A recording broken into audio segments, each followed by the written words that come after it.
Una nota antes de empezar. Esta es una ficción histórica ambientada en 1889, pensada para explorar las cicatrices dejadas por un sistema que convirtió vidas en mercancía. En algunas regiones, la libertad tardó en llegar o quedó en el papel.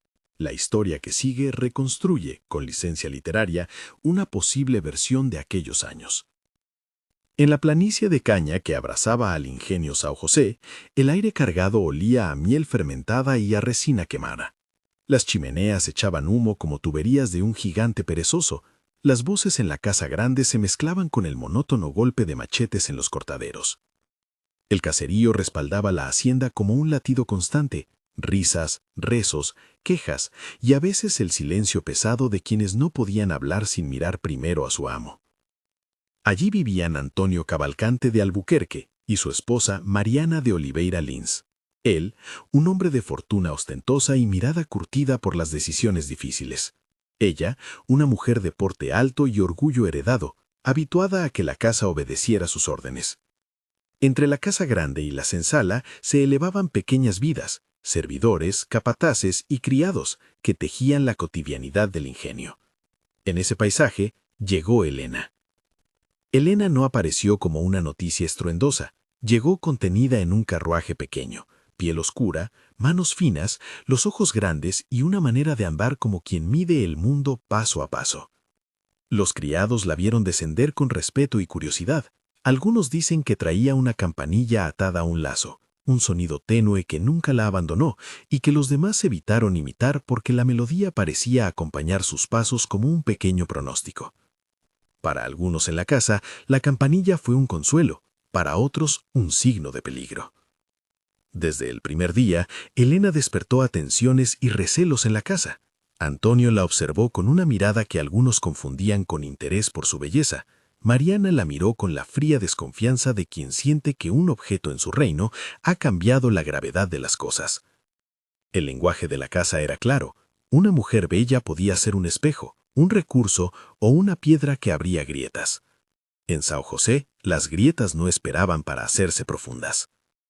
Si esta historia te interesa y quieres más relatos así, suscríbete. Aquí se cuentan vidas que pocos tuvieron el derecho de narrar. La casa grande de São José tenía reglas tan antiguas como las vigas que sostenían su techo. Antonio y Mariana llevaban años gobernando ese orden, matrimonios arreglados, herencias previstas, cenas con otros señores donde la palabra se afinaba y la reputación se templaba como una moneda. Mariana, orgullosa de su posición, cuidaba el honor de la familia con un celo que a veces se volvía un látigo. Ella había forjado su carácter entre sospechas y vigilancias, una esposa que necesitaba confirmar cada día que su lugar estaba intacto, porque la posición social no era un regalo perpetuo, sino una conquista que había que mantener. Antonio, por su parte, era un hombre que había aprendido a obedecer al dinero y a la práctica. No gustaba de las demostraciones públicas ni de los discursos largos. Controlaba los asuntos del ingenio con una mezcla de despreocupación y cálculo. Pero en la intimidad, la que pocos conocían, habitaban blanduras que saltaron a la superficie cuando Elena llegó a la casa. No era solo la belleza, era su forma de retraerse, de aceptar una orden con ojos que decían más de lo que la boca podía admitir. Para Antonio, que estaba acostumbrado a dar y recibir obediencias, aquella sumisión fina fue, sin que él lo pretendiera, un espejo que le devolvía un deseo viejo y peligroso. Elena llegó con una historia silenciosa que no contó a nadie al principio. Había sido arrancada de un lugar que apenas recordaba, una infancia de manos trabajadoras y pocos nombres pronunciados. En la senzala la reconocían, algunos la habían visto llegar de provincias lejanas, otros temían en voz baja por lo que su presencia significaba, un cambio en la economía emocional de la casa. Ella aceptó su rol, cocina, limpieza, orden, con precisión y una dignidad que evitaba la sumisión resignada. Siempre, eso sí, llevaba consigo la campanilla. Los que vivían con ella afirmaban que su canto pequeño traía consuelo. Los que solo la miraron desde la ventana dijeron que la campanilla era como un latido que la seguía. Los privilegios llegaron en goteo. Primero un trozo de tela más fino para su delantal, luego una pieza más limpia para dormir. Una vez la invitó Antonio a ordenar lo que él llamaba pequeños asuntos en su despacho. Eran favores administrados como quien da gotas a un vaso sediento. Para algunos no eran más que racionalidades de un amo con caprichos, para otros fueron el aviso silencioso de lo irreparable. El servicio veía como cierta gente de la casa la trataba distinto, con un respeto que sonaba en los pasillos como una nueva ley no escrita. Esto alimentó los celos de Mariana, que no tardaron en transformarse en humillaciones. La primera gran humillación vino una noche de cena. La mesa de la casa grande se había preparado para invitados de la comarca, señores con botas enceradas y pañuelos bordados, mujeres de posturas impecables que parecían esculpidas por una etiqueta sin fisuras. Mariana presidía la mesa con su habitual rigor. Aquella noche, una noche de lluvia que hacía brillar los candeleros, Elena fue enviada a servir. La colocaron junto a la pared, con el débil brillo de las velas resbalando en su piel. En un momento, mientras servía el vino, escuchó una risa contenida. Antonio, con una inclinación de cabeza sutil, había ordenado una copa mejor para ella. El gesto era minuto, pero la sala lo entendió. A partir de allí, los ojos de Mariana se volvieron cuchillos. Mariana no habló en voz alta al principio. Su venganza se fue tejiendo en pequeñas crueldades, botones arrancados de la ropa de Elena, una orden dada en voz baja para que recopilara las cartas de la esposa y las dejara fuera de la vista, un encargo absurdo en la madrugada que la dejaba sin sueño. En una ocasión, delante de los invitados, le hizo tambalear una bandeja de porcelana. «Torpe», dijo sin levantar la voz, y el silencio que siguió fue la evidencia de la humillación. Los señores charlaron como si no vieran, los criados miraron con la vergüenza de quien no puede intervenir. Elena respondió con una calma que no era indolencia, era la estrategia de quien sabe que cualquier reacción podría costarle más. Pero la calma contenía una tensión que día a día se acumulaba como una tormenta. La atención de Antonio no era solo una voluntad caprichosa, comenzó a transformarse en algo que otros calificaban de afecto. No había poemas ni regalos públicos, sino momentos de intimidad restringida, una prenda doblada con cuidado, una pausa en la puerta del despacho, un intercambio de palabras que nadie escuchaba. La primera vez que se quedaron a solas detrás de la puerta cerrada del despacho, nadie vio lo que pasó. Solo quedó el rumor, esa forma de conocimiento social que se alimenta de silencio y suposición. En esa habitación la cercanía fue evidente, pero sin palabras ruidosas.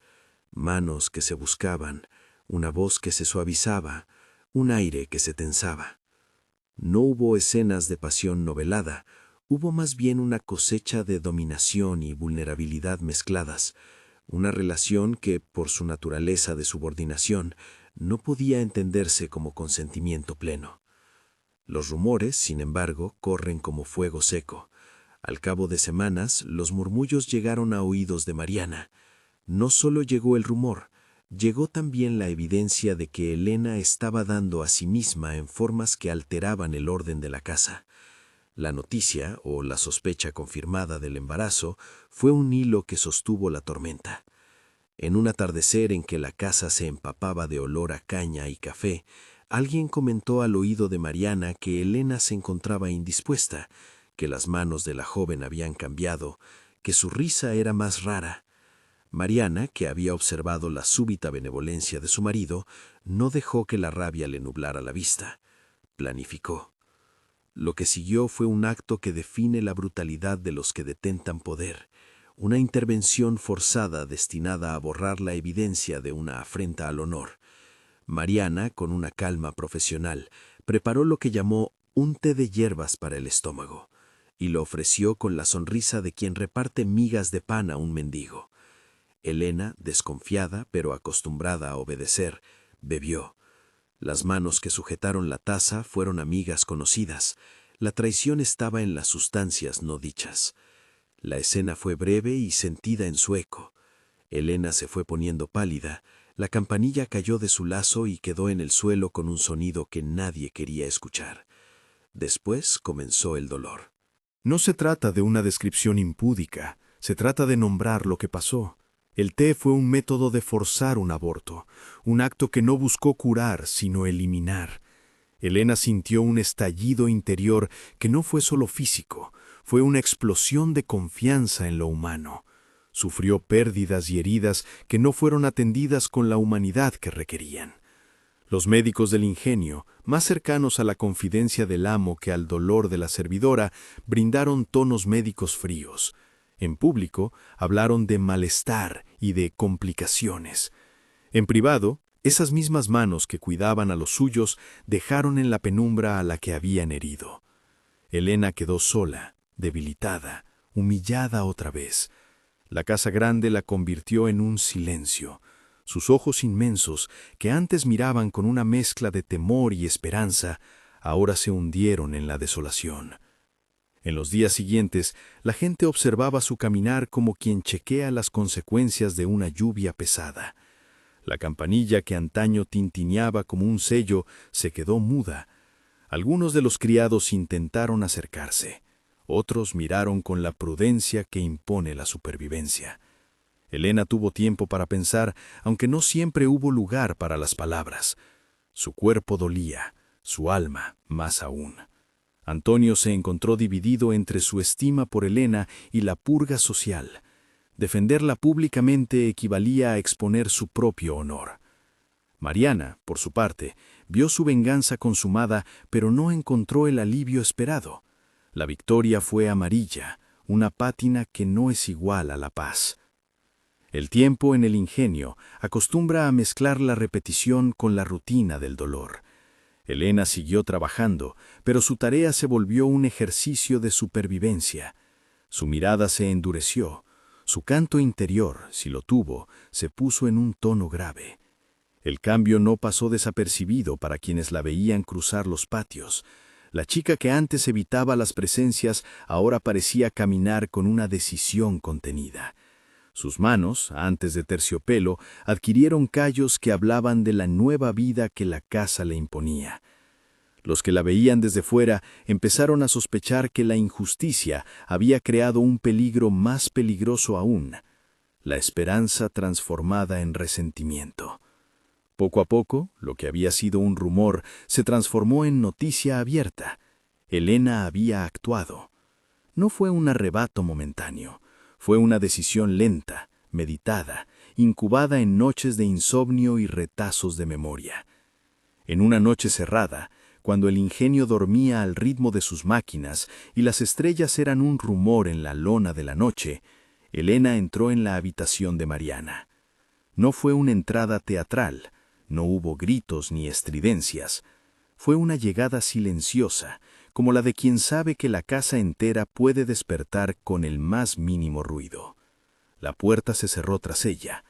La acción que siguió no se cuenta aquí con sensacionalismos, se cuenta con la frialdad de quien narra una conducta que, por su naturaleza, revela más la ruina humana que la gloria de una venganza.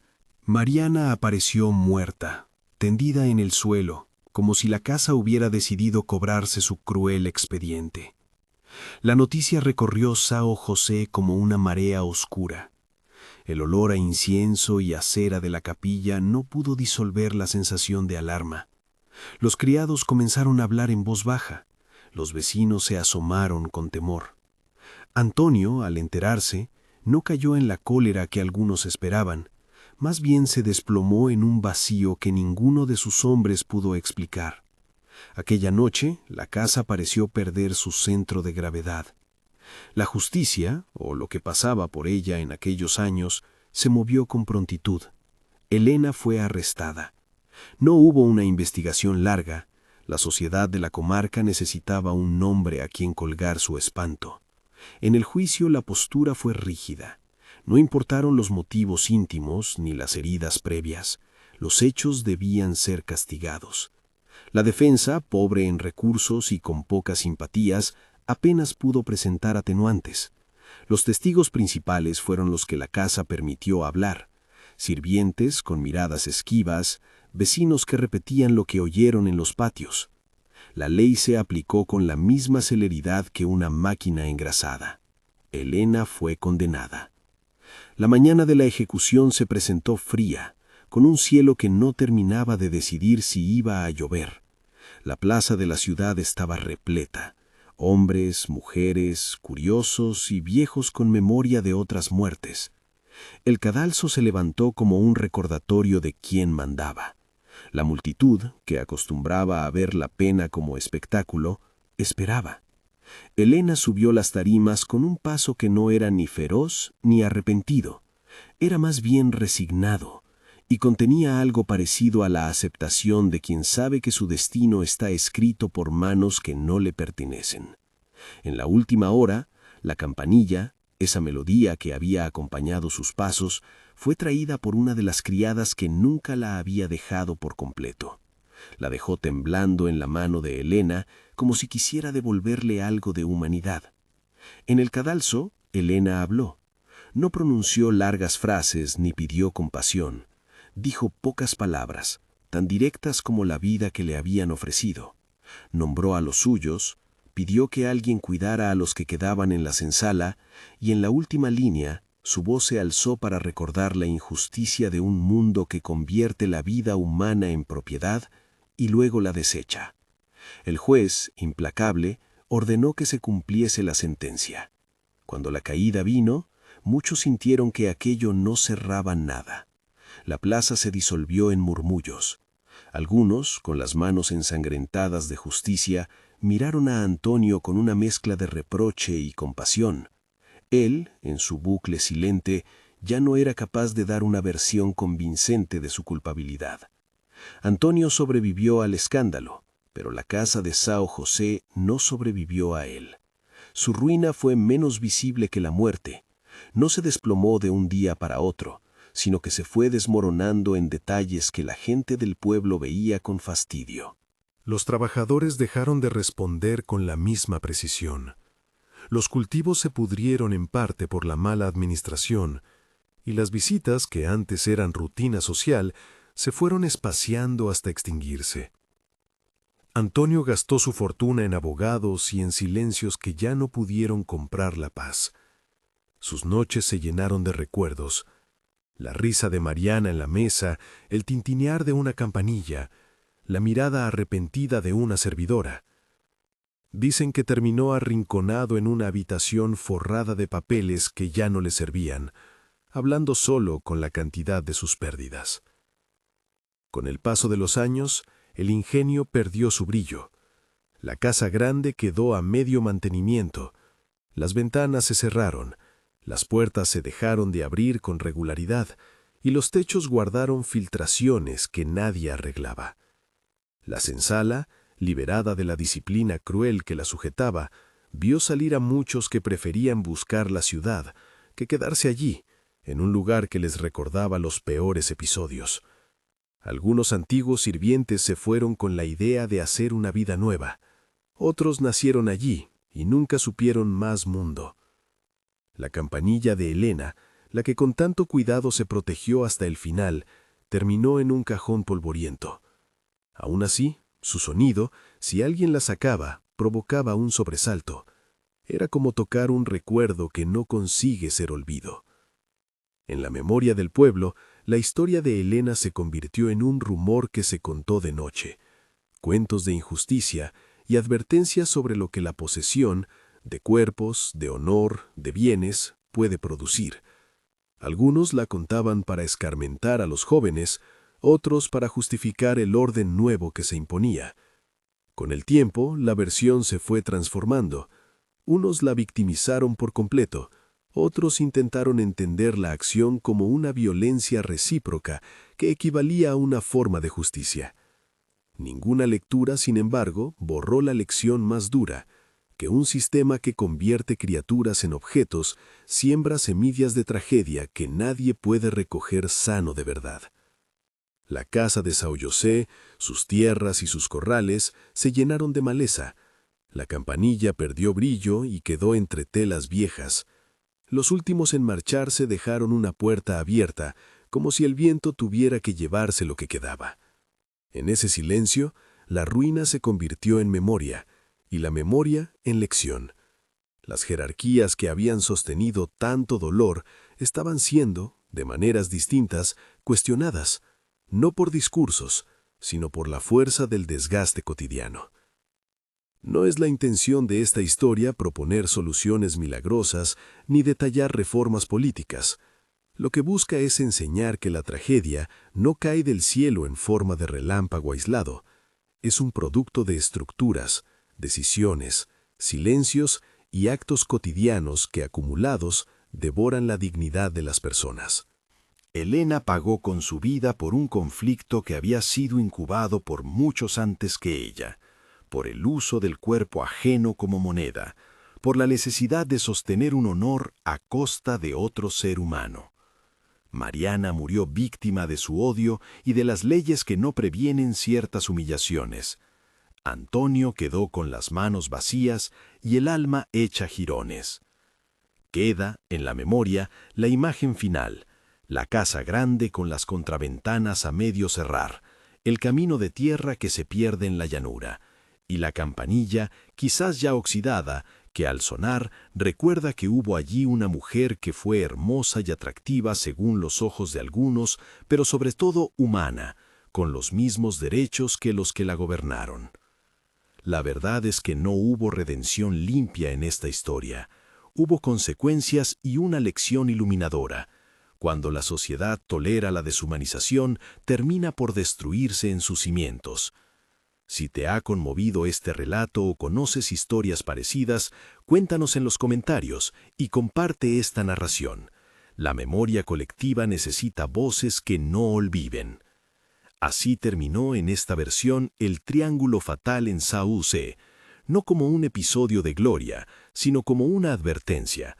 Es ficción inspirada en realidades que marcaron la vida de muchas personas. Esas heridas siguen abiertas en otros nombres, en otras tierras. Que la historia sirva al menos para que la próxima vez que alguien vea una campanilla en una mano temblorosa, se pregunte por la historia que la acompaña y actúe en favor de la dignidad humana.